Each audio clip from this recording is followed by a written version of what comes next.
ये है विष्णुप्रयाग का संगम, जहाँ पर कि मटमैले रंग की जो आपको नदी दिखाई दे रही है वो है धौली।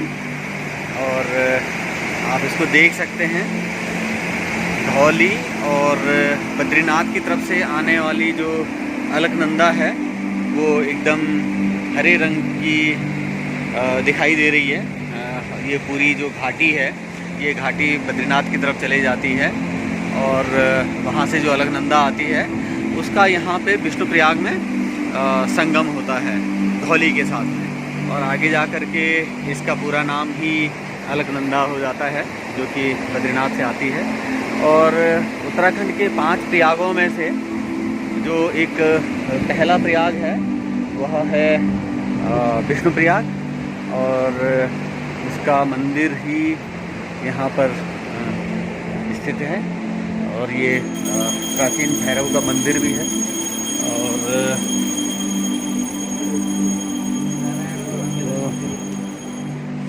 ये है भगवान विष्णु नारायण का मंदिर इस प्रयाग में, जिसको कि विष्णुप्रयाग कहते हैं। वहाँ पर ये प्राचीन मंदिर है भगवान विष्णु का।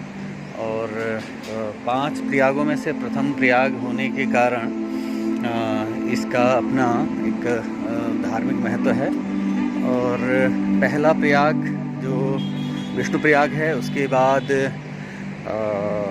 नंदप्रयाग है, कर्णप्रयाग है, रुद्रप्रयाग है, और आखिरी में जो प्रयाग है वो है देवप्रयाग। तो वहीं से इसका नाम गंगा होता है, जो पूरे देश को सिंचित करती है। और उसका अपना एक धार्मिक महत्व है। और यहाँ पर जो लिखा गया है विष्णुप्रयाग के बारे में, विष्णुप्रयाग अलकनंदा नदी एवं धौली गंगा नदी के संगम में स्थित है। विष्णुप्रयाग पंचप्रयागों में प्रथम है। इसके अतिरिक्त 4 प्रयाग और हैं, नंदप्रयाग, कर्णप्रयाग, रुद्रप्रयाग और देवप्रयाग। विभिन्न स्थानों में स्थित हैं, जो कि अलकनंदा नदी के बहाव के अनुसार आगे चलकर यह चारों नदियाँ पवित्र गंगा में अलग अलग स्थानों में मिलती हैं। विष्णुप्रयाग बद्रीनाथ मंदिर से 35 किलोमीटर की दूरी पर जोशीमठ बद्रीनाथ सड़क पर चमोली ज़िले में स्थित है, जिसकी समुद्र तल से ऊंचाई 1372 मीटर है। और इसका जो पौराणिक जो महत्व है उसके बारे में जो लिखा गया है वह इस प्रकार से है कि ऋषि नारद के ध्यान तपस्या करने के उपरांत भगवान विष्णु ने प्रसन्न होकर दर्शन दिए, और तभी से इस स्थान का नाम विष्णुप्रयाग पड़ा। विष्णु मंदिर की स्थापना 1889 ईस्वी में इंदौर की महारानी ने की थी, जिसका आकार अष्टकोणीय है। विष्णुप्रयाग का एक अलग ही आकर्षण है। 4 धाम पर्यटक तीर्थ यात्री बद्रीनाथ मंदिर में जाने से पहले विष्णुप्रयाग संगम में जाते हैं। अधिकांश तीर्थ यात्री मंदिर में प्रवेश करने से पहले संगम में डुबकी लगाते हैं। वर्तमान में भी यही पौराणिक प्रथा विष्णुप्रयाग में डुबकी लगाने की चल रही है। तो यह इसका धार्मिक महत्व है। तो विष्णुप्रयाग का ये एक जो यहाँ पर मंदिर है, और धौली गंगा और अलकनंदा का ये संगम द्वार, जिसको कि दिखाया अभी, जो धौली जो मटमैली रंग की थी और हरे रंग की जो साफ पानी की दिखाई दे रही थी वो अलकनंदा नदी। और जो ये पुल, पुराना पुल दिखाई दे रहा है, ये जो एक वैली ब्रिज के आकार का पुल है, तो ये यहाँ का पुराना पुल है, जो कि आर्मी के द्वारा बनाया गया था माणा पास के लिए। हालांकि अब ग्रेफ BRO के द्वारा नया पुल बनाया गया है, जो बद्रीनाथ तक यात्रियों को पहुंचाता है। और इसके नीचे ही आपको हरे रंग की जो है ये अलकनंदा नदी दिखाई देती है। यह एक छोटी सी झलक विष्णुप्रयाग की, जो कि हमारे उत्तराखंड के 5 प्रयागों में से एक प्रयाग है। तो जैसा कि उल्लेख किया गया है, जो अष्टकोणीय जो मंदिर है वो इसके बारे में बात की गई है। और यहीं पर भगवान विष्णु की एक प्राचीन मूर्ति भी स्थित है, जहाँ पर भगवान विष्णु की पूजा की जाती है। यहाँ पर सभी 5 बद्री, 5 केदार और 5 प्रयागों के नाम यहाँ पर दिए गए हैं। जैसे कि 5 बद्री में से श्री बद्री नारायण, आदि बद्री, बुद्ध बद्री, योग ध्यान बद्री और भविष्य बद्री। और 5 केदार में श्री केदारनाथ, तुंगनाथ, रुद्रनाथ, मधमेश्वर और कल्पेश्वर।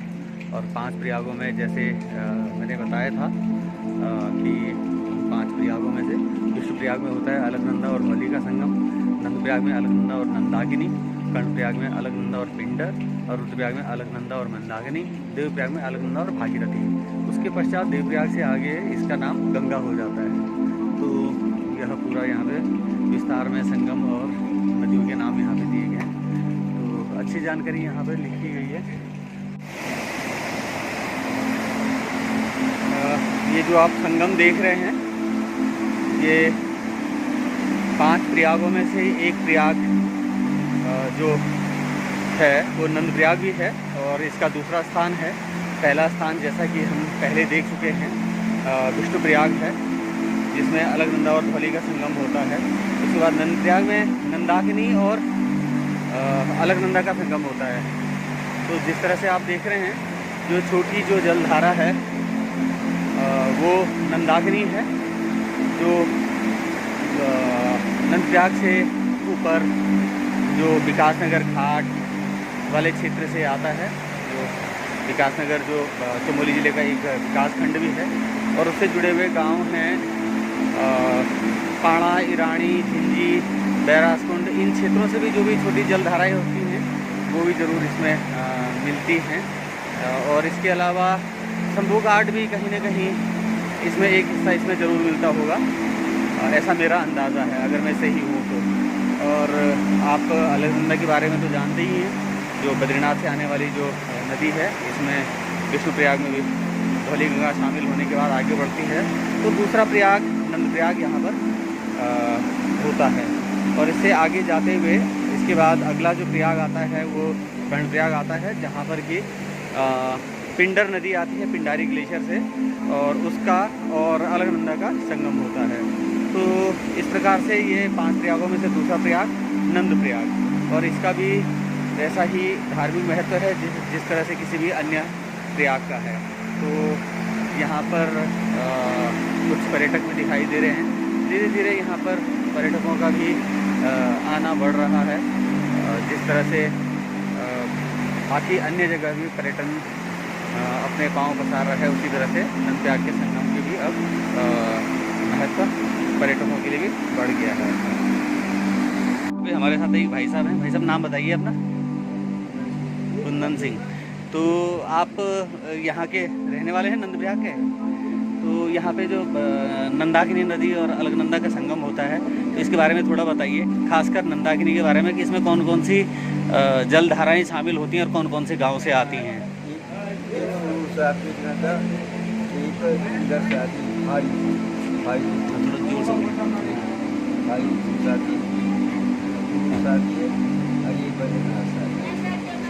इसमें इस जहाँ से ये आती है नंदाकिनी, इसके आसपास के गांव कौन से होंगे? इस पूरी नंदाकिनी घाटी में कौन कौन से गांव होंगे? एक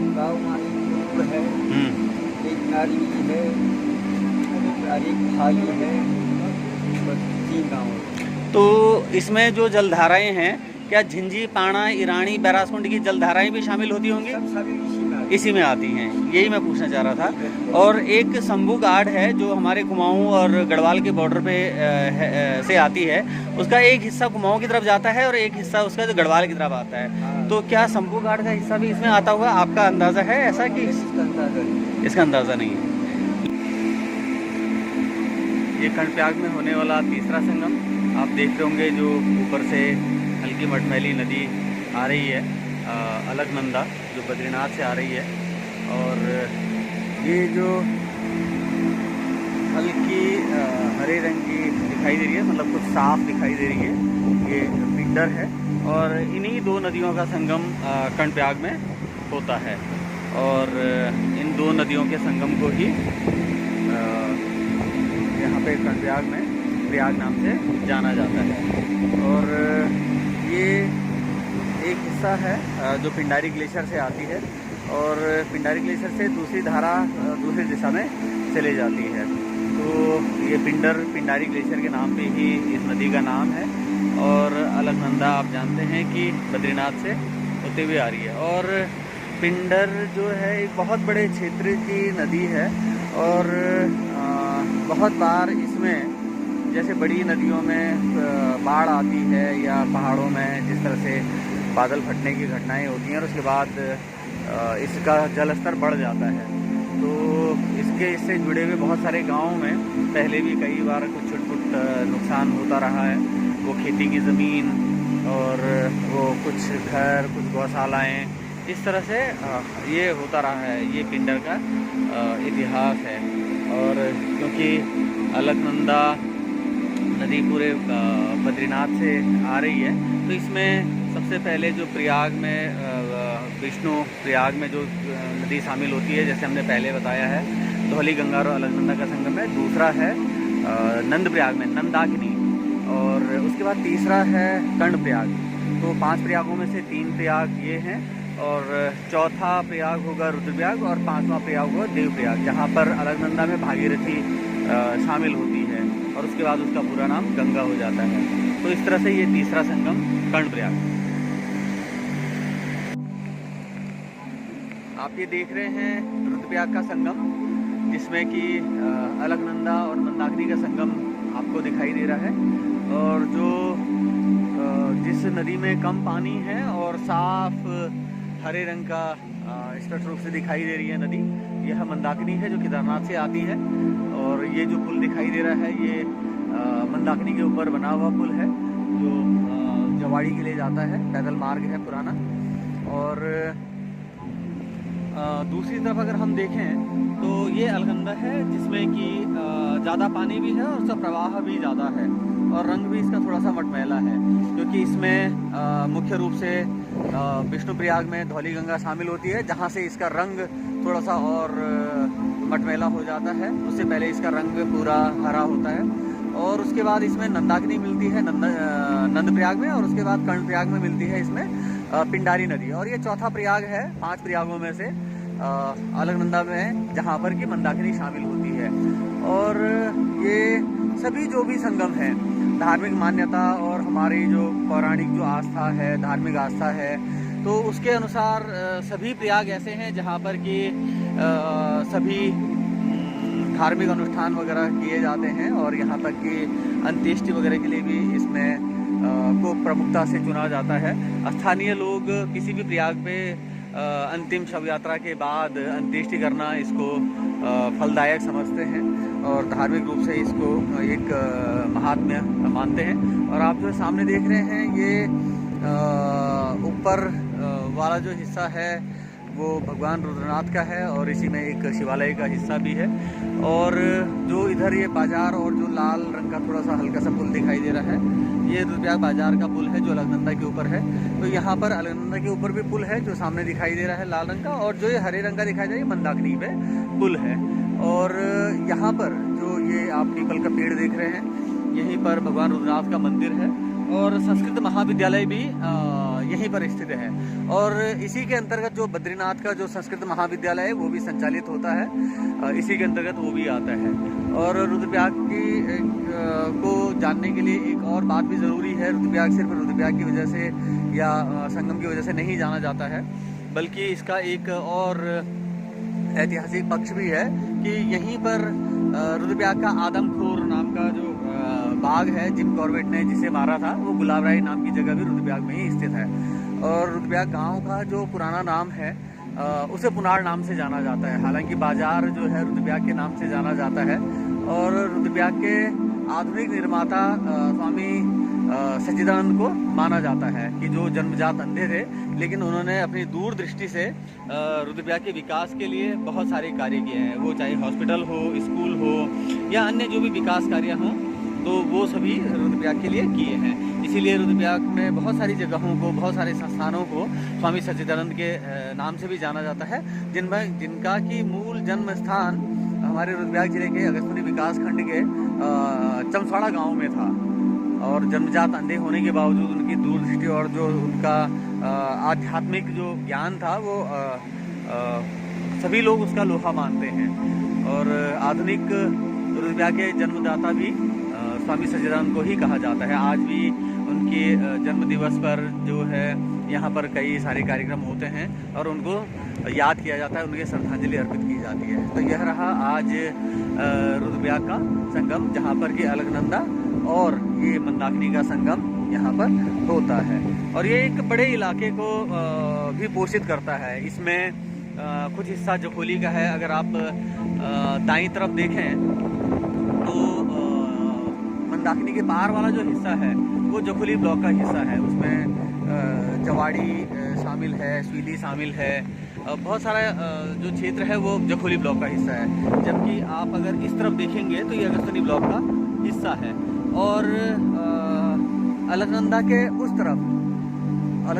उस तरफ एक ज़माने में सन 1997 में अगर मैं बात कहूँ तो सितंबर 1997 में ये पौड़ी जनपद का हिस्सा हुआ करता था। जब रुद्रप्रयाग जिला अलग हुआ तो इसमें जो पौड़ी ज़िले का जो हिस्सा था, जो बचनसू वाला इलाका था और या अलकनंदा के पार वाला जो इलाका था, तो वो इसको रुद्रप्रयाग ज़िले में शामिल कर लिया गया।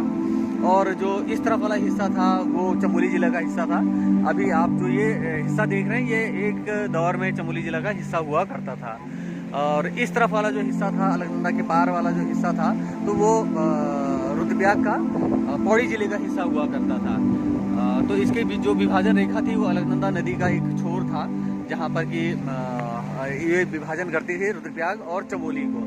तो बचड़सू वाला हिस्सा मिला करके अगस्तनी ब्लॉक में शामिल करने के बाद इसको रुद्रप्रयाग ज़िले में शामिल कर लिया गया है। तो आप देख सकते हैं। और अभी मंदाकिनी का प्रवाह देखने के बाद कोई ये नहीं कह सकता है कि सन 2013 में भी यही वो नदी थी जिसमें कि भयंकर बाढ़ आने के बाद बहुत से लोगों ने अपनी जान गंवाई थी और बहुत बड़ा नुकसान हुआ था। और ये विश्व में इस आपदा को बड़े उससे देखा जाता है। तो ये एक ऐतिहासिक किस्म की आपदा भी है। लेकिन अभी आज के दौर में अगर देखें, आज के डेट अगर में इसके देखें, तो यह जो है बहुत छोटी सी नदी दिखाई दे रही है बनिस्पत की अलकनंदा के। क्योंकि अलकनंदा एक लंबे क्षेत्र से आ रही है और इसमें बहुत सारी जलधाराएं शामिल हैं, छोटी बड़ी सभी जलधाराएं शामिल हैं। और इससे पीछे रुद्रप्रयाग से पहले इसमें तीन बड़ी नदियां इसमें शामिल हो चुकी हैं प्रयागों में। तो इसलिए इसका स्वरूप स्वाभाविक रूप से बड़ा दिखाई देता है। और जबकि मंदाकिनी अपने सिर्फ जो छोटे छोटे जो वाटरशेड हैं, छोटे छोटे जो कैचमेंट एरिया हैं, उनसे जो छोटे छोटे गदेरे आते हैं उन्हीं से बन करके ये अपना आज के डेट में इसका ये स्वरूप है। हालांकि जब बरसात होती है तब ये अपने चरम पर होती है, लेकिन फिर भी आज तुलनात्मक रूप से अभी देखें तो ये अलकनंदा के सापेक्ष ये काफ़ी कम मात्रा में इसमें पानी दिखाई देता है। तो यह रहा आज के लिए आपका रुद्रप्रयाग का संगम, रुद्रप्रयाग का प्रयाग। और अलकनंदा और मंदाकिनी के संगम के लिए यह बात भी जानना जरूरी है कि इस संगम स्थल पर नारद शिला है, जिसका वर्णन श्री केदारखंड में वर्णित है। इस संगम स्थल नारद शिला पर देव ऋषि नारद ने घोर तप कर संगीत का ज्ञान भगवान रुद्र शंकर से प्राप्त किया। प्रचलित जनश्रुतियों के अनुसार इस संगम पर प्रभावित होने वाली अलकनंदा मंदाकिनी को ज्ञान गंगा, भक्ति गंगा, श्री बद्री केदार का संगम और भगवान विष्णु एवं शिव का मिलन सास बहू एवं धौली काली गंगा से भी जाना जाता है। तो यह इसका एक और पक्ष भी है जिसको कि संगम की महिमा के रूप में यहाँ पर दर्शाया गया है। ये आप जो नदी का प्रवाह देख रहे हैं ये अलकनंदा का प्रवाह है और जो बद्रीनाथ से आती है। और ये जो नदी आपको इस तरफ दिखाई दे रही है तो ये भागीरथी है, जो यहाँ पर संगम पे देवप्रयाग में जिनका संगम होता है, भागीरथी और अलकनंदा का। और इन दोनों नदियों के संगम स्थल को ही हम देवप्रयाग कहते हैं। और ये भागीरथी जिसको राजा भगीरथ स्वर्ग से उतार करके लाए थे, और इसी स्थल से इसका नाम गंगा होता है, जो ऋषिकेश और हरिद्वार होते हुए बाकी भारत की गंगा माता के नाम से भी जाना जाता है। और इसी स्थल पर आप देख पा रहे होंगे ये एक ऐतिहासिक और धार्मिक महत्व का स्थल है। और ये सामने आप जो मंदिर देख रहे हैं तो ये यहाँ पर राम का मंदिर है। तो इस मंदिर में राम की पूजा होती है। और हमारे उत्तराखंड में राम के बहुत कम मंदिर हैं, और ख़ासकर जो ऐतिहासिक महत्व के हैं वो तो और भी कम हैं। तो ये ऐतिहासिक स्थल देवप्रयाग, और इसके बारे में थोड़ा और जानकारी ये कि इससे थोड़ा सा आगे जा कर के एक जगह और है बिदाकोटी, वहाँ पर सीता का मंदिर है। और उससे आगे पौड़ी ज़िले में जा कर के एक सितोनस्यू में एक पौल साड़ी करके एक जगह है जहाँ पर सीता का भी एक और मंदिर है।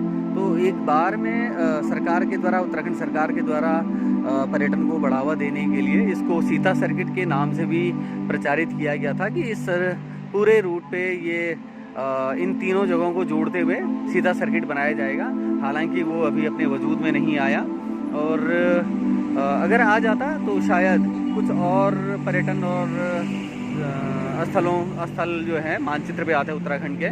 लेकिन फिर भी इसके अलावा सामने जो एक बहुत भव्य किस्म की एक बिल्डिंग दिखाई दे रही है, तो ये केंद्रीय संस्कृत यूनिवर्सिटी है। ये सेंट्रल संस्कृत यूनिवर्सिटी जो हाल फिलहाल में ही बनकर तैयार हुई है, और कुछ एक साल पहले, 2-3 साल पहले ही इसमें इसके कोर्सेज वगैरह शुरू हुए हैं।